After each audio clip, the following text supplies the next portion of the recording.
Hello Iris. Hello Salomé. Hello Rosalie. Hello les filles. You are back. She is back and for good. Pour celles qui se souviennent, Rosalie était venue pour un épisode sur Sex and the City. On parlait des relations toxiques parce que Rosalie est toxique. Rosalie est love coach et pas n'importe laquelle, une super love coach que vous pouvez retrouver sur les réseaux qui donne des super conseils. Pour ceux et celles qui ne nous connaissent pas, bienvenue sur Populaire Podcast, le podcast qui parle des femmes les plus populaires au monde. Et aujourd'hui, Rosalie est l'une d'entre elles. C'est hyper important pour nous de le dire. En ce moment, on est en train de regarder Euphoria. Donc, on s'est dit que c'était hyper important que Rosalie vienne pour faire un petit point sur les relations toxiques parce que il me semble que c'est quand même un petit peu d'actualité dans les relations d'Euphoria.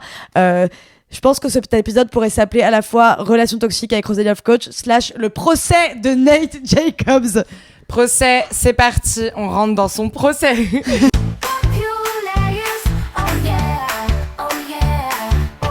Même s'il est très beau. Déjà, Nate Jacobs, oui, il est sublime. Mais d'ailleurs, mais il est trop chou. Il est trop cute. Est-ce que être sublime, c'est pas un truc qui permet beaucoup plus d'être toxique ou pas du tout? Ça permet pas. Mais des femmes acceptent peut-être plus ou ferment les yeux parce que le mec est sublime. Ah oui, parce que moi j'en connais des toxiques et moches et je suis vraiment en mode t'as pas honte. T'as pas honte? T'as rien pour toi, en mode moi moche et méchant. Genre non mais ça va pas. Sois au moins gentil. Genre. Non mais peut-être que le toxique se permet plus aussi et travaille moins sur sa personnalité. Sur son passé parce qu'il sait qu'il est beau. Intéressant. Bon, très belle intro, j'ai apprécié. Du coup, on va parler de Nate et Maddie. Donc, recontexte. Saison 1, Maddie qui est vraiment la baddie, on en a parlé dans les épisodes d'avant, qui est celle qui sait ce qu'il veut, mais qui a quand même un rêve de devenir un peu une femme ou plutôt une femme qui passe son temps à la manucure parce que son mari prend soin d'elle. C'est ça son goal dans la vie. Elle rencontre Nate au lycée et au début, il joue au chat et à la souris, mais surtout, lui, il essaye absolument de la séduire. Il va lui apporter des bouquets de fleurs, lui dire qu'elle est sublime, lui dire qu'elle est incroyable. En gros, vraiment, elle va jouer le jeu de la séduction à fond en disant qu'elle n'est pas intéressée, en faisant semblant. Et finalement, elle finit par commencer une relation avec lui. Au début, c'est sublime. Et là, Roux, qui est quand même le caractère omniscient qui nous fait la narration, nous explique que lui, ça lui permet d'avoir un truc dans sa vie où il a envie de la protéger. Le premier truc qu'il a envie de faire avec elle, c'est de la protéger comme sa petite chose, etc. Elle est hyper fake avec lui parce qu'elle a ce truc d'attitude, mais qui, en même temps, on en parle plus tard, peut-être la protège, et où elle va s'entraîner sur des films porno, à faire des positions pour sortir ensemble, etc. Donc, on sait dans le lycée que c'est un personnage qui fait un peu peur à tout le monde, mais il joue tellement bien le jeu de la séduction avec elle, il est tellement parfait, c'est tellement le princess treatment, que elle ne se doute pas de ce qui va arriver après. Donc, elle finit par céder, et surtout, elle finit par baisser sa garde et tomber amoureuse de lui. Est-ce qu'on peut identifier en amont une personne qui est toxique? Vous avez toujours de très bonnes questions. Alors, déjà, je vais répondre à cette question, mais avant, je pense que c'est aussi important de dire qu'on attire quand même des gens, pas par hasard. On avait parlé d'estime de soi dans l'épisode avec Carrie qui est à côté de nous. Et en fait... Encore une fois, quand on a une mauvaise estime, du coup, on peut avoir tendance à plus attirer des gens qui vont pas nous respecter. Parce que du coup, on va pas poser nos limites, on va pas savoir suffisamment notre valeur, donc du coup, on va plus se laisser manipuler, par exemple. Mais Maddie, elle a l'air d'avoir tellement confiance en elle. C'est ça, t'as raison. Après, si par exemple, encore une fois, je sais pas sa relation, par exemple, avec ses parents ou avec son père, je sais pas si on en parle. Très vaguement. Non, très vaguement. Mais si, par exemple, elle a une relation un peu cata avec son père, ça peut totalement expliquer pourquoi elle est allée vers un mec aussi toxique. Alors après, bon, c'est vrai qu'au début, il montre aucun aspect négatif de sa personnalité.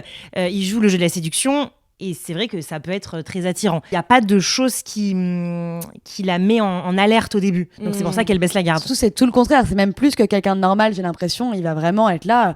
mais tapis rouge. À un moment, il regarde un film, il fait « Ah, j'aime trop ce manteau » quand il regarde Casino, le manteau que porte Sharon Stone. Ah oui, c'est vrai. Il lui offre, enfin, c'est vraiment mais le double Princess Treatment comme Daenerys, vraiment. Donc, c'est ça qui est dingue, je trouve. Bah, peut-être trop, alors justement. Ouais. Peut-être que c'est ça, déjà le petit signal, hein, c'est que en coaching, on parle beaucoup de ce truc au début de la relation où c'est hyper intense, où on a l'impression que du coup, bon bah bam, c'est évident, où le mec il en fait des caisses pour nous avoir. C'est peut-être pas forcément une bonne chose. En fait, il faut y aller tout doux. C'est très agréable de se faire séduire. Les hommes, de toute façon, sont dans la conquête. Ils aiment quand il y a de la difficulté, mais il faut quand même être vigilante sur est-ce qu'il en fait pas des caisses, est-ce qu'il en fait pas trop. C'est comme le je t'aime au bout de 15 jours. Non, mais lui, c'était différent, il me l'a dit parce qu'il le ressent, ça se voit, on s'aime trop. Non, on peut pas aimer quelqu'un au bout de 15 jours. Donc, encore une fois, il faut y aller tout doux en amour au début, quoi. Au bout de combien de temps on peut dire je t'aime? La question Est-ce que 16 jours, c'est OK? Non, il n'y a pas de... Voilà. Ouais. Mais il faut connaître la personne. Ouais. Et pour ça, c'est pas en 15 jours qu'on connaît la personne. Ouais. Et il y a un truc qu'ils ont en commun, c'est qu'ils ont un esprit de compétition très fort. Qui, par ailleurs, peut-être, si on parle après de comment ils rentrent dans la relation, va un peu porter préjudice à Maddie. Parce qu'en fait, ce qui se passe dans leur relation, c'est que y a toujours un perdant. Donc en fait, quand ça commence à devenir vraiment toxique, elle, même quand elle perd, parce qu'elle perd constamment face à lui, parce qu'il est finalement constamment en train de faire des trucs horribles jusqu'à devenir violent, on en parle après, mais il va en fait... elle va essayer de prendre une revanche et ça va être sa manière de retourner vers lui en lui disant, par exemple, la scène de la fête foraine. Tu vois, donc la fête foraine dans la saison 1, ils se voient plus, ils sont plus trop ensemble, je sais plus exactement pourquoi, mais elle va en fait, elle, débarquer à la fête foraine en disant t'es un gros connard, etc. Et après, c'est le moment où ensuite il va l'étrangler. Mais donc en fait, elle a l'impression aussi d'être toujours en train de perdre. Est-ce que dans une relation toxique, il y a un peu un truc où il y a un jeu qui s'instaure, où il y a un gagnant et un perdant, et t'as tellement envie de gagner que tu peux pas lâcher le truc? Oui, complètement. En fait, même si on parle pas juste de relations toxiques, les relations où il y a de l'ego, où il y a de la compétition, où il y a de la rivalité, mais ça arrive bien plus qu'on l'imagine, ça pue la merde. Vraiment. C'est pas bon du tout. Et ça peut être sur des petites choses, hein. Alors, ça peut être des gros sujets sur l'argent, voilà. Mais ça peut aussi être de la compétition sur je sais pas, les études, l'école. Et ça, c'est pas bon. C'est pas bon. Et je le vois de plus en plus. Et je sais pas si c'est notre génération, mais il faut pas qu'il y ait un ego mal placé en amour. Un peu de fierté, oui, mais cet ego-là où on est en compète, surtout un homme et une femme, que je veux dire, ça n'a aucun sens. Surtout, à la base, on est là pour... voilà, on se séduit, on s'aime. Pourquoi rentrer comme ça en compétition? Ça ne mène à rien. Et donc, c'est sûr que eux... Ça, c'est un exemple bien concret de oui, leur relation, elle est toxique parce qu'en plus, ils sont en rivalité tous les deux, quoi. Mais en fait, ils sont en rivalité l'un contre l'autre, mais j'ai l'impression qu'il y a une autre forme de toxique et c'est le point qu'on voulait aborder. C'est qu'il y a Nate, là, c'est une petite aparté qui n'est pas forcément sûre que Nate. Il y a Nate qui est du coup un personnage toxique, c'est obvious, personne peut dire le contraire. Et en fait, Cassie, dans la saison 1, va sortir, elle, avec un mec qui est déjà à la fac qui s'appelle McKay. Et leur relation a l'air plutôt saine dès le début, même si McKay, en gros, souffre un peu du fait que tout le monde dit que Cassie est injustement une traînée parce que juste elle a de l'expérience et qu'elle s'en fout, voilà. Et il y a une scène où lui, du coup, il est à la fac et il va se faire bisuter. Donc, à un moment, il est en train de coucher avec Cassie dans sa chambre et les mecs vont arriver et juste le prendre nu et genre, je sais pas, le mettre au sol, le traiter de gay, en mode comme si c'était une insulte, le mettre vraiment à poil et l'humilier, en fait. Et là, il va se retrouver en compétition, j'ai l'impression, avec sa virilité. Avec vraiment, là, à se regarder lui-même et en fait, le sentiment de virilité, de compétition que tu as avec toi et avec les autres. Et d'un coup, il va retourner Cassie et être assez violent avec elle physiquement pendant une scène d'amour. Et ça va devenir en fait une relation toxique, mais assez invisible. Est-ce que les relations toxiques, il y a toujours des signes qui sont forcément visibles? Ça veut dire, est-ce que les amis peuvent le voir forcément? Et c'est quoi d'ailleurs les signes invisibles et visibles d'une relation toxique? Non, moi je crois qu'il y a aussi des relations qui sont toxiques dans l'intimité et à l'extérieur tout va bien. Ça c'est terrible, c'est terrible. Ouais. Ouais. Ça c'est vraiment affreux. Les signes visibles, le mensonge, le mépris, l'ego mal placé, mal parler de son partenaire quand il n'est pas là, l'humilier même quand il est là, l'humilier tout court. Ça, c'est voilà. Après, ce qui peut être un peu plus insidieux, c'est justement ce qu'on voit pas en fait dans l'intimité. Tous les couples ont une intimité. On peut pas, même si on est très très très très proche d'une amie, on connaît pas sa relation. Ouais, On la connaît c'est pas vrai. parce qu'on n'est pas dans les conversations le soir, on n'est pas là, et tant mieux d'ailleurs, on n'est pas là, enfin quoique, on n'est pas là voilà, quand ils ont des rapports. Comment les amis, en fait, peuvent savoir pour venir secourir, en fait. Mais tu sais, parfois même, il y en a certains qui se doutent, mais qui n'osent pas en fait aussi agir. Parce que un couple, c'est un couple en fait, c'est aussi une entité. Donc on n'ose pas parfois se dire, bon, ou alors il y a des gens qui sont aussi dans le déni, mais je crois qu'il y a des couples qui cachent très bien leur jeu. Beaucoup plus qu'on l'imagine aussi, et en fait qui sont pas du tout épanouis, et où il y en a un qui subit complètement la relation, mais en tout cas après en société tout va bien. Mais d'ailleurs, Ouais. c'est la question qu'on se posait avec Iris quand on faisait le dernier épisode de Sex and the City. On l'avait posé et on discutait entre nous de ça. Là, vraiment, je prépare sur Sex and the City. Miranda, à un moment, intervient dans une relation. Comment on sait où est la limite ? Quand est-ce qu'on peut intervenir ? Quand est-ce que s'arrête l'intimité ? Ça c'est entre soi et soi, c'est hyper délicat. Franchement, c'est hyper délicat je trouve qu'il faut être toujours empathique et il faut prendre des pincettes. Voilà. Parfois, les gens ils disent non, mais je suis cash, je te dis les choses. Il faut y aller tout doux, tout doux. On parle de relations humaines, c'est fragile, c'est sensible, surtout l'amour. Donc, je pense qu'on peut mettre des petites graines dans la tête d'une amie ou d'un pote si on sent que la relation, elle est toxique. Mais après, c'est aussi à l'autre de se réveiller. S'il est en thérapie, tant mieux. Mais on peut pas sauver les gens. En tout cas, on peut leur mettre des petites graines, mais il faut pas confronter les gens, quoi. Ouais. Parce qu'il faut y aller tranquille. Mais je trouve que c'est ouf à quel point on a toutes vécu ce truc, je pense, en effet, de voir une amie, et tu sais, t'as des doutes sur sa relation parce que tu sens tes copines et tout, mais le moment où elle décide qu'elle va genre quitter son mec, et là qu'elle te dévoile tout, et t'es en mode, mais à côté de quoi je suis Mais passée. tellement, je vois Et je trouve que c'est vraiment à ce moment-là qu'il faut. Enfin, moi, j'ai tendance à pas trop dire ce que je pense. Enfin, mais je pense que mes copines, elles peuvent le sentir, mais de faire attention parce que j'ai envie qu'elles continuent de se confier à moi. Mais c'est vrai, c'est à ce moment-là que je dis un peu plus, que je plante la graine un peu plus profond. Genre, quand même, j'avais senti, meuf, je sais pas, j'ai vu que t'étais stressée, que t'avais commencé à te ronger les ongles, qu'on se voyait un petit peu moins, etc. Et par ailleurs, ça, c'est pas le cas dans Euphoria, mais j'ai l'impression que ce qu'on entend dans une relation toxique, c'est aussi des gens qui t'isolent. Alors, Nate, il est tellement occupé par la revanche contre son père, et Maddie, elle est tellement libre qu'en fait, elle va pas isoler Maddie. Maddie, elle aime continuer de voir ses copines et tout. Ce qui est un truc qui, par ailleurs, à mon avis, la sauve. Et en plus, ses copines sont très au courant. Tu vois, elles disent dans le bal de fin d'année, je pense que ce sera toute la vie comme ça. Eux, ils se cachent pas pour le coup d'être toxiques.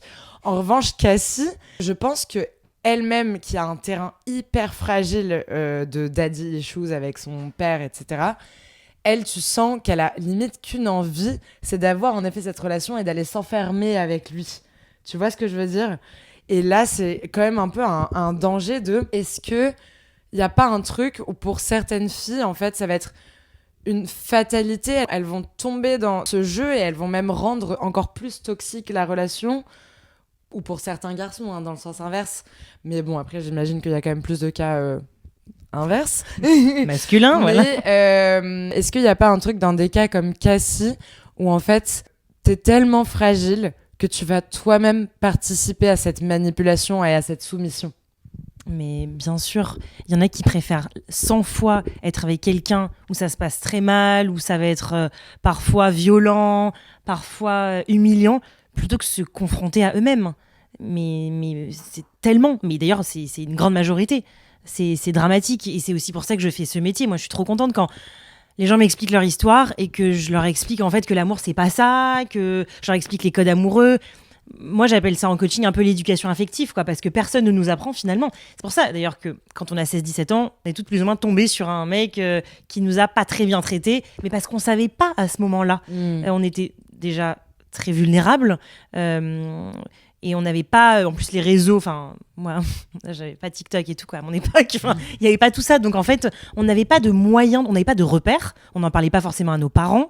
On racontait très peu. Donc, en fait, c'était plus facile, j'ai l'impression d'ailleurs avant de tomber sur des relations toxiques. Et aussi par rapport aux relations toxiques, moi ce que je vois quand même c'est qu'il y a des gens qui sont toxiques, mais c'est pas forcément volontaire. Voilà, je suis pas là pour les excuser, mais c'est aussi très inconscient parfois. C'est en fait leur manière de fonctionner en amour. Parfois, il y a des gens de sentir qu'ils sont hyper proches de l'autre, qui a de la possessivité, que parfois il y a des insultes. C'est une manière de se sentir vivant. C'est la seule manière dont ils ont appris comme ça à aimer. Je dis pas qu'il faut pas leur en vouloir, mais il y en a où c'est vraiment un peu de la survie, quoi. Donc ils savent faire que ça. Il faut pas quand même les fuir. Ah si, évidemment. Ouais. Si, on peut pas leur pardonner. Qu'ils aillent en thérapie, qu'ils fassent du boulot, mais c'est sûr qu'il faut les éviter parce qu'en fait, ça abîme l'ego, ça abîme l'estime. C'est malheureux. Hein. Mais à ton avis, est-ce que c'est possible avec le travail de passer d'une relation toxique à une relation saine? Si moi demain je viens te voir et que je te dis je suis dans la pire, je suis en relation avec Nate Jacobs. Voilà, on est en couple. Ok. Non, ça veut dire chanceuse. Non mais voilà, c'est comme ça, il me veut. Je suis en relation avec Nate Jacobs, genre vraiment la relation mais genre pourrie. Est-ce que c'est possible que ça se règle autrement que par moi qui me barre? Ah d'accord, j'avais pas compris le début de la Non, même question. est-ce que c'est possible que même avec le travail, je passe à une relation saine avec lui? Alors, avec lui. Avec lui, avec la même personne. Ouais, avec lui. Oui. Ah ouais. Oui, mais alors il faut que les deux ils soient motivés pour travailler sur eux. Ouais. C'est pas qu'il y en ait un qui, parce que c'est souvent ça, il y en a un, ah mais non allez viens on va faire une thérapie, et l'autre il dit non, mais il faut aussi avoir conscience d'être toxique dans la relation. Il faut arrêter d'accuser l'autre, faut être responsable de sa relation, faut se dire ok en fait je suis moi aussi créateur du bonheur de l'autre. Tout ça c'est de la maturité émotionnelle et ça C'est dur. Tu C'est penses rare. que les gens toxiques en amour ils sont aussi toxiques en amitié? Non, pas forcément, parce que moi, j'ai beaucoup de personnes qui viennent me voir qui sont dépendants affectifs, donc, d'une certaine manière, toxiques avec leur partenaire. Mais par contre, avec leurs potes, ils sont pas comme ça. Ils attendent beaucoup plus de leur amitié qu'une personne qui est pas dépendante affective. Mais ils vont pas harceler la personne de messages, ils vont pas être aussi intenses. Le lien amoureux, par rapport au lien amical, il est tellement plus proche du cœur, il est tellement... il remet tellement tout en question, il fait tellement travailler sur notre relation à nos parents, tout ça, que c'est pas pareil qu'en amitié. Ouais. Et est-ce qu'on peut, quand même, on n'arrête pas de dire toxique, mais est-ce qu'on peut le définir? Est-ce qu'il y a une définition? Parce que même, à dernier épisode de Sex and the City, on a parlé rapidement de Alexander Petrovski, qui est le russe, qui lui, par ailleurs, finit par mettre une claque à Carrie. Et donc, on a aussi dit que là, on pouvait aller au point de dire que c'était un pervers narcissique. Pour le coup, je sais pas si, tu vois, je donne cette définition à Nate, qui, pour moi, un pervers narcissique, c'est quelqu'un qui va aussi t'isoler, etc. Donc, est-ce que c'est quoi toxique? C'est quoi pervers narcissique? Est-ce que tu as des définitions pour ça? Alors, le pervers narcissique, c'est vraiment une pathologie. Moi, ça m'effraie. J'en ai jamais rencontré, mais juste par curiosité, j'aimerais bien. Pour moi, c'est mon roi. Oui, c'est ça, exactement. Pour moi, c'est vraiment mon C'est roi. exactement Non, ça. c'est mon roi. À moi. Nous avons des auditeurs. C'est exactement ça. Donc, ça va être des gens qui ont une très, très faible estime d'eux-mêmes. Donc, qui vont aller chercher des gens qui ont pareil une faible estime. Mais en fait, ça se voit pas. Hein. C'est typiquement dans Mon Roi, en fait, c'est une avocate brillante. Ils se rencontrent en soirée. C'est pas ça. C'est tout est une histoire d'inconscient qui communique. En fait, inconsciemment, bam, il lui met le grappin dessus. Et puis après, il y a toute cette emprise. D'ailleurs, il est super ce film. Je trouve qu'il est bien parce que justement, ça a bien mis en valeur cette pathologie pour que les gens se disent ok, peut-être que ce que je vis là, c'est un peu comme dans Mon Roi. Donc voilà, et ils vont du coup écraser l'autre, l'écraser jusqu'à vraiment l'anéantir psychologiquement, et après se barrer quoi, et recommencer avec d'autres personnes. Le gars toxique, Il change pas, c'est vraiment une pathologie. oui, il change, et c'est pas lui qui va en thérapie. Ouais. Ça c'est le toxique. Soyons un peu plus indulgentes avec. C'est quelqu'un pour moi qui est quand même pas bien dans ses baskets. Donc, alors après, je suis peut-être un peu naïve, mais qui, du coup, par un manque de maturité, par un manque de repères, parfois par un manque de cadre quand il était enfant, il va du coup reproduire des mauvais comportements avec son partenaire. Ouais. Après, il y a aussi le toxique conscient qui va vraiment te pourrir la vie de manière volontaire, ouais. Mais j'ai l'impression aussi qu'il n'y a pas qu'une prédisposition en mode il y a le toxique comme tu viens de décrire, et j'ai l'impression que c'est horrible, on a tous une part de toxique en nous, et en fait si un jour on tombe sur un mauvais partenaire, elle se réveille. Je suis un peu d'accord. Moi, je suis déjà tombée dans une relation où j'étais toxique. Je regarde le passé, j'étais genre, oh, la malade mentale et tout. Mais en fait, c'est juste quand t'es pas compatible avec quelqu'un, ça éveille en toi parfois le sadique, le toxique, les trucs, mais qui sont horribles en toi, en fait. Ouais, le moment où tu as le hic et tu pars quand même pas et tu deviens juste horrible avec la personne. Je suis grave d'accord. En vrai, on l'a toutes Mais fait. bien sûr, franchement, oui. Ouais. Ok. J'étais en mode, on l'a toutes fait. Comme Dites les que voix oui. de bébé. Je pense que, donc, en effet, pathologie aussi qui est liée à Maddie et Nate, c'est qu'ils font que se séparer et se remettre ensemble. Pourquoi on n'arrive pas à partir? Comment on fait pour partir? Est-ce que la seule solution, c'est que l'autre se mette avec quelqu'un d'autre? Parce que Non. c'est ce qui arrive, par exemple, pour Nate, il finit par se mettre avec Cassie, et c'est comme ça que ça se termine avec Maddie. Et en vrai, je connais d'autres histoires où, en fait, tant que l'autre n'a pas rencontré quelqu'un d'autre, même mon premier amour, c'était ça. Pendant 4 ans, pendant 5 ans, on continuait de se revoir, etc. Et heureusement, il a fini par rencontrer quelqu'un, ça m'a sauvée. Ouais. Ben ça, c'est toujours cette histoire d'estime et de confiance en soi. C'est que si on connaît vraiment notre valeur et ce qu'on veut, c'est-à-dire du respect, de l'amour, de la tendresse, de la communication, de l'affection, si l'autre, du coup, ne répond pas à ça, du coup, même s'il est beau, il est génial, quand on est bourré, on rigole trop, 3000 € en soirée, non. Non, parce qu'en fait, je trouve que c'est aussi penser à l'après. Et c'est aussi un peu ça, être adulte, c'est-à-dire que parfois on n'a pas envie de faire de sport, mais on sait qu'après notre séance, on va être trop bien. Bon, on y va pour aussi l'après. Voilà, on sait que sur le moment de revoir peut-être un ex toxique, ça va être un peu sympa, mais le lendemain, c'est terrible parce qu'en fait, on se respecte pas, on s'abîme. Et du coup, notre estime, elle en prend un coup, quoi. Faut vraiment se dire, je vais me faire du bien. Et du coup, je vais m'entourer de gens qui me font du bien. Mais est-ce qu'on n'a pas peur de l'abandonner? Est-ce que... j'ai l'impression que de discussions avec des copines, souvent aussi, les mecs en face, ils peuvent tout de suite se mettre à tout le temps négocier parce qu'il y en a qui te laissent pas partir non plus. Tu pars et ils continuent de négocier, ils continuent de... Très bonne technique. Il faut moi je bloque. Il faut bloquer. Il faut bloquer. Il faut en fait, au bout d'un moment, on explique. Et puis, c'est sûr qu'il y a des gros farceurs, qu'il y a des gens... Mais souvent, c'est vrai que c'est plutôt rare les gens qui vont respecter, qui vont comprendre, qui vont envoyer un petit message. C'est le but du toxique, c'est que... c'est qu'en fait, le toxique, c'est un... Oui, voilà, il va forcer. Au bout d'un moment, il faut bloquer, il faut éviter les soirées, je sais pas, les 6 premiers mois. Ouais. Il faut vraiment, se poser des limites, quoi, se frustrer. Mais alors... Je sais que t'es love coach, mais t'es aussi quand même un peu coach. Pour nos auditrices et auditeurs qui nous écoutent, j'ai l'impression qu'il y en a certains qui vont dire « Mais moi, j'en ai aucune d'estime de moi et je ne sais pas comment en avoir. » Dis-moi un truc à faire, le premier pas à faire, le premier truc à faire pour commencer un chemin pour l'estime de soi. Ouais, c'est vrai qu'on en parle beaucoup et qu'on nous dit jamais vraiment... C'est la clé, ouais. Mais qu'est-ce qu'on fait pour... S'il y a quelqu'un qui nous écoute qui on arrête maintenant le podcast. On arrête maintenant. Tu mets pause et tu arrêtes. Alors, pour moi... Ce qui a bien fonctionné pour moi, déjà, c'est de faire des choses qui nous font peur. Mais des petites choses, On n'est pas obligé de partir 3 mois en Inde, s'isoler. Extrême. Non, mais voilà. Step by step. En fait, c'est être dans l'action. Pour moi, c'est l'estime, la confiance, c'est un peu une philosophie d'action. Je crois que c'est Charles Pépin qui disait ça, et c'est réel. Ok, j'ai peur de faire cette présentation à l'oral devant ces gens. Mais je vais le faire. Et donc déjà, intellectuellement, je vais travailler pour. Au pire. Ok, peut-être que je vais me foirer, peut-être que je vais bégayer, peut-être que je vais être toute rouge, que je vais avoir des auréoles, mais je l'aurai fait et je serai contente et je serai fière de moi. Ça aide trop. On faisait de la danse avec Iris l'an dernier. On faisait du street jazz hip-hop. Et Iris n'est pas venue à un cours et je me suis dit, je ne vais pas y aller. Après, je me suis dit, tu sais quoi ? Je vais y aller seule.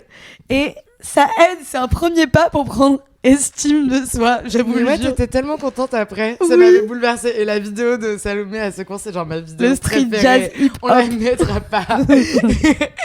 mais oui, en effet, t'as pas l'impression que depuis qu'on a commencé le podcast, on a gagné un peu en estime de nous? Bien sûr, parce que j'avais trop peur. On est challengé aussi. Voilà. Ouais. Parce qu'on est quand même exposé sur les réseaux, donc elle est quand même challengée parce que de temps en temps on se pose la question. Mais on se dit, mais toutes les deux, là, quand on fait nos montages, on regarde même plus les têtes qu'on a. Alors que pourtant, Dieu sait que, je sais que j'aime pas ma tête sous tous les angles et tout, mais voilà. Mais j'ai l'impression que, ouais, on a gagné en estime de nous. Et j'en ai parlé dans le podcast, mais moi, c'est la première fois de ma vie que je ne suis pas... Alors, c'est peut-être triste, mais que je suis pas en full quête d'amour ou que j'ai pas besoin d'avoir quelqu'un dans ma tête à qui m'accrocher et que C'est génial. j'arrive à être Bravo. bien. Non, mais c'est trop bien. C'est ouf. Mais parce que Mais je ton suis un peu en mode, énergie, j'aimerais bien que ça revienne quand même. et ça reviendra. Ouais. Mais ça veut dire que ton énergie, ton élan là, tu vois, de vie, bah, il est dans le podcast, dans ton travail, dans tes projets, peut-être préparatifs de ton été. Mais c'est ça qui est merveilleux.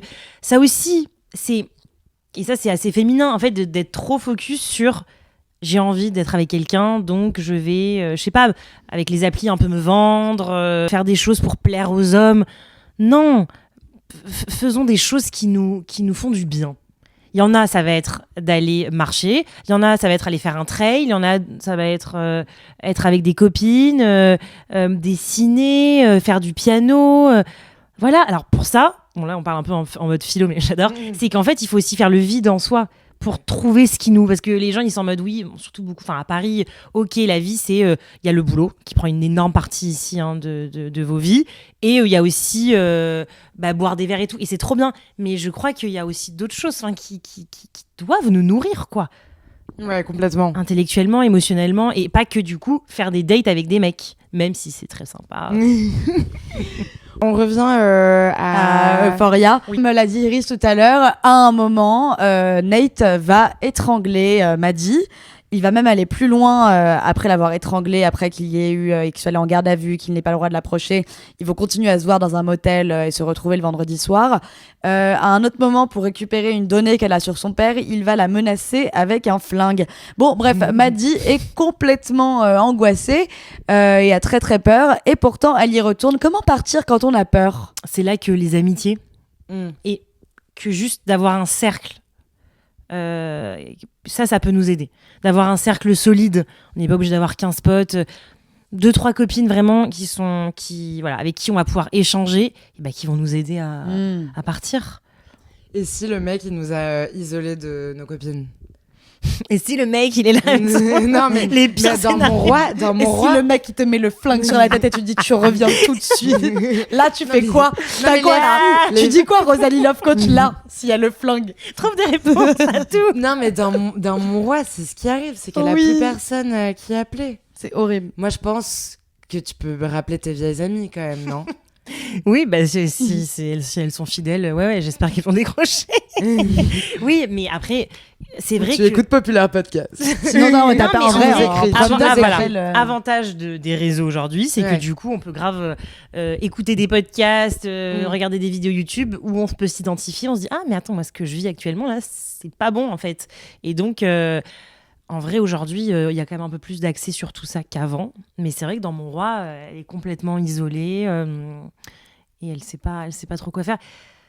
En fait, ces gens qui sont complètement embrigadés là avec ces pervers narcissiques et tout, c'est que au bout d'un moment, dans mon roi, moi ce que j'adore, c'est que tout a un sens. C'est qu'en fait, elle a un accident de ski. Ouais. Et qu'au début, le ski, Genou. quand même iconique, genou. Et en oui, fait, c'est vrai. tout part de là.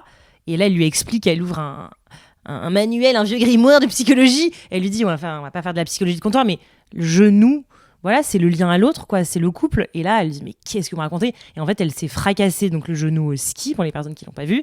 Et en fait, le corps est le premier signal d'alerte, vraiment. Donc ça peut être perte de cheveux, ça peut être Mal au ventre, mal non au ventre, ça Ouais. peut être plus de règles pour les femmes, mais il y a tellement de choses. Le enfin, cou, j'ai l'impression que le cou, il ouais, prend mais, grave, mais, mais ouais. tellement Ouais. une chute. Alors moi, je vois quand même du sens au truc un peu grave qui peut nous arriver, quoi. Ouais. On tombe pas dans la rue comme ça par hasard. Enfin, il faut chercher. Donc il y a tout ça le corps il sait. J'entends beaucoup de femmes me dire qu'elles ont des infections urinaires. Ah ouais. Beaucoup, ouais. à répétition, beaucoup, Oui. beaucoup, quand elles sont avec un partenaire avec qui ça va pas, quoi. Pas forcément toxique, mais avec qui c'est compliqué. Oh là là. C'est fou. déprimant. Pourquoi Non, on a fait non. le procès de Nate non, mais en vrai, des bons conseils aussi. Moi, j'ai l'impression que là, ça y est. Je pourrais plus être dans une relation toxique. Mais yes, quoi, trop bien. Non, mais oui, Bah, libéré, après, je dis genre. ça, Rosalie, ça se trouve, on s'appelle dans un an. On avait fait une petite boîte à questions, les filles, en story. Bon, on l'a fait juste avant de tourner l'épisode, donc sorry si vous aviez d'autres questions. Mais n'hésitez pas à commenter sur Spotify ou nous envoyer des messages et on essaiera de faire en sorte de refaire encore un épisode avec Rosalie et répondre à vos questions. Et sinon, sur le profil de Rosalie, tu réponds déjà à énormément de questions en vrai. Il y a plein de vidéos thématiques que tu as fait. Ouais, c'est vrai. Donc, mais vous on pouvez me peut- poser plus de questions parce que moi, ça me donne des idées même de vidéos. Donc n'hésitez surtout pas, quoi. Bah, trop Ouais. bien, on fait ça. Première question. Il me fait beaucoup de compliments puis des micro-critiques, notamment sur mon physique. Je suis mal dans ma peau. Comment faire ? C'est une vraie question, ça d'une personne. Ouais. Oh, Ninette, ça me donne envie d'aller prendre l'Instagram de la meuf, de lui écrire. Critique sur le physique, non, en fait. Non. Donc, non, ça dégage. Enfin, je suis un peu radicale, mais c'est niette, quoi. Où ça s'arrête? Parce que par exemple, tout à l'heure, on parlait du fait que, bah, évidemment, Thomas qui peut donner son avis sur ce qu'il préfère comme coupe de cheveux. Je sais pas, par exemple, est-ce que c'est là tu devrais t'épiler les sourcils ou, enfin, tu vois, où est-ce que ça s'arrête? Est-ce qu'il faut que ce soit répétitif? Si c'est répétitif, c'est pas bon, en effet. Ouais. Si c'est. Je suis pas très fan de ta nouvelle coupe, je préférais les cheveux naturels. Bon, bah, si c'est une fois, oui, on va pas lui dire, ah, t'es un énorme red flag, tu dégages. C'est délicat parce que chaque cas est tellement différent. Moi, je trouve que on s'écoute pas suffisamment. Mm. En fait, si elle pose la question, c'est bien que déjà, il y a Ouais, quelque chose c'est qui est déjà en nourri train de en elle travailler. où elle se dit, ah, c'est bizarre. C'est bizarre. Soit t'en parles avec ton mec et tu nous en parles, mais là, du coup, si tu nous dis qu'en fait, t'es pas méga bien dans ta peau et que là, ça a alimenté quelque chose, c'est pas bon. Alors après, il faut pas non plus dégager les gens comme ça. On peut aussi ouvrir le dialogue là-dessus, mais en couple, soyez des binômes plutôt que des adversaires. Arrêtez de critiquer. Moi, je vois beaucoup, il faut voilà être musclé, grand, tata. Et si tu fais pas tel sport, on se détend, on arrête d'être dans ce truc de performance. Et si on s'est choisi, c'est qu'on se trouve quand même charmant et désirable, quoi. Donc merde. Hein. Puis Oui, parfois, on a c'est les vrai. cheveux gras. Parfois, on a un truc entre les dents. Bah, c'est pas non plus dramatique, quoi. Ça, c'est sur le fait qu'on fait souvent des vidéos sur les mecs en disant qu'ils ont des red flags. Donc c'est vraiment Sex and the City. Vous dites que Mr. Big est toxique et qu'il a plein de red flags, mais what about Carrie? Carrie, en fait, elle veut trop se faire aimer de Big. Donc, De tous. Mais elle est De toxique tous, ouais. avec Aidan, par ailleurs. Oui, parce que c'est comme je dis, il l'agace. Ah oui, Oui, parce qu'en fait, elle c'est l'aime la pas. théorie Mais du oui. hic. Mais oui, il l'agace, donc elle devient trop toxique. la théorie genre. du hic. Oui, mais là, comme ça, te dire tous les red flags qu'elle avait, mais. Non, mais en gros, là, je pense que la question, c'est aussi... en fait, à mon avis, on en a déjà un peu parlé, mais c'est du coup... Une fille aussi peut être toxique. Enfin, Ah, c'est mais pas bien que Big. sûr, Être toxique, ça se joue à deux parfois. complètement. Ouais, Et c'est puis, ça. il y en a qui vont être toxiques. C'est terrible, il y en a qui vont être toxiques avec quelqu'un, mais pas avec une autre personne. Parce qu'en effet, il y a des gens avec qui la passion amoureuse, par exemple, voilà, c'est tout feu, tout flamme. Parfois, ça part un peu en bibe. On s'aime trop, du coup, on se détruit, on s'insulte. Bon, bah, avec d'autres, la relation, elle va être plus stable, plus sereine, plus douce. Mais du coup, il y aura peut-être pas ce côté où on s'insulte, où on est possessif. Mm. C'est pour ça que toxique, ça veut tout et rien dire. Ouais. T'en as vraiment, c'est des gens, malheureusement, ils sont tellement mal dans leur vie, ils ont tellement pas de repères que presque toute leur vie vont être comme ça. T'en as d'autres, c'est parce qu'ils ont été jeunes, c'est parce que ils ont pas su, parce qu'ils ont écouté les copains, parce qu'ils pensaient qu'il fallait maltraiter les femmes au début, parce que voilà, ils avaient pas l'éducation affective. Donc faut pas mettre tout le monde dans le même panier. Mais en fait, il y a quand même un truc, j'ai l'impression par rapport à la question d'avant, c'est qu'on a quand même une intuition. Oui, voilà, c'est ça. C'est ça, C'est j'ai que- l'impression que mais c'est bien ça, le sûr. truc, c'est que on sait, et Oui. dès que ça commence à puer, Mais oui. en fait, c'est pas ouf, quoi. Après, je trouve que l'intuition, elle se développe quand même beaucoup avec l'âge. Quand on avait 17-18 ans, on sentait pas les choses. Ouais, Après, il y en c'est a à vrai. 30 ans qui sentent rien. Mais Ouais. ça se travaille aussi, l'intuition. en faisant aussi de la place autour de soi, même en termes d'amitié. Il y a des gens sur le plan amical qui vont être toxiques, on sent qu'il y a de la rivalité, ils vont pas forcément nous souhaiter des belles choses. On le sent quand quelqu'un se met en rivalité avec nous. On le sent. Et c'est pas que l'intuition féminine. Il y a aussi des hommes, je pense, qui sentent les choses, heureusement. Bah, bien sûr, ouais. Clairement. Après une relation toxique où mon ex m'a isolée de mes amis proches en me faisant croire que personne ne me ferait plus de bien que lui, l'enfer. J'ai du mal à faire confiance en l'amour. Ça fait 2 ans. Comment je peux faire ? Se laisser du temps et surtout s'accrocher à des personnes qui sont solides, qui vont être disponibles émotionnellement. C'est comme les gens qui viennent me voir et qui sont dépendants affectifs, attachements anxieux, tout ça, ou qui sont en couple avec quelqu'un qui est dans un attachement évitant. Enfin, il faut éviter parce que sinon, c'est foutu. Comment se soigner alors qu'en fait, on va vers quelque chose qui nous fait... Alors oui, ça brasse et c'est super parce que ça nous transforme, ça met en relief nos névroses. Mais il faut aussi s'appuyer sur des gens qui sont solides. Sinon, on n'est jamais ancré, quoi. En coaching, on appelle ça un peu les personnes ressources. Ça peut être un ami, un coach, une psy, une sœur, une tante, une grand-mère. Là, cette personne... se dire aussi que voilà que tous les gens ne sont pas des connards, croire en l'amour, croire en la vie et du coup s'appuyer sur des gens qui sont solides et du coup ça nous redonne un élan pour la vie. C'est vrai que j'ai l'impression que je fais des rencontres parfois de gens où c'est pas forcément que je suis en confiance avec eux ou que je me sens très proche d'eux, mais tu les vois, ces gens solides et je veux dire que t'as encore cet instinct qui te le dit. Moi parfois je rencontre des gens et je ne sais pas pourquoi, alors qu'on va pas devenir spécialement amis, ils me rassurent par rapport à la vie parce que, je sais pas, je peux les trouver frais, je peux les trouver à l'aise.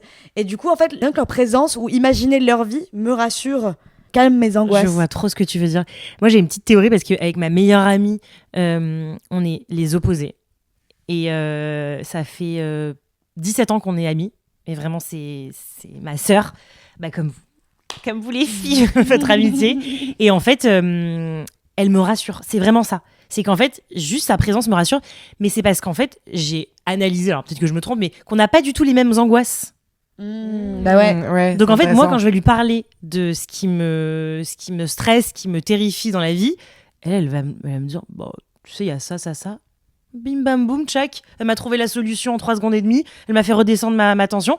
Et elle, de son côté, c'est pareil. Elle me parle de choses, je lui dis, peut-être fais comme ça, tout ça, et on est très complémentaires dans ça. Ouais, c'est vrai, je comprends trop ces liens d'amitié là en duo. Ouais, en fait, grave. Ça fonctionne vraiment très bien. Mais à vrai dire, t'as pas du tout les mêmes angoisses que moi et ça me rassure. Vous voyez, on est hyper angoissés, mais on n'a pas du tout les mêmes pas pour les angoisses. mêmes choses. Et du coup, oui, c'est vrai que c'est rassurant. On a pas du tout les mêmes. Ouais, c'est très vrai. Genre parfois, je suis angoissée et j'imagine Iris qui, genre, je sais pas, s'allume de l'encens chez elle et genre tout va bien. Fait sa posture de yoga Non, préférée. ouais, de la même manière, genre Ouais. toi, tu sais trop comment me rassurer. Bon. Oui. Merci beaucoup, Rosalie, Merci d'être à venue. vous. On pourrait instaurer un truc et se dire que tu reviens tous les petits trimestres. Mais avec plaisir. Tu prends la série sur laquelle on est. Ah, mais et- trop bien. Mais je vais me remettre à Euphoria parce qu'en vrai, ça m'a redonné Bah, la envie saison d'aller. Il y a 3 saison est en 3 même temps, en qui ce moment, sort. là. Enfin oui, la saison 3 est en ce moment. La saison 3 est en ce moment. Parce qu'on est en train de tourner pile maintenant. Merci mille fois, Rosalie. Merci. Les autres, à la semaine prochaine. Abonnez-vous, commentez. Soutenez. Bisous. Bisous.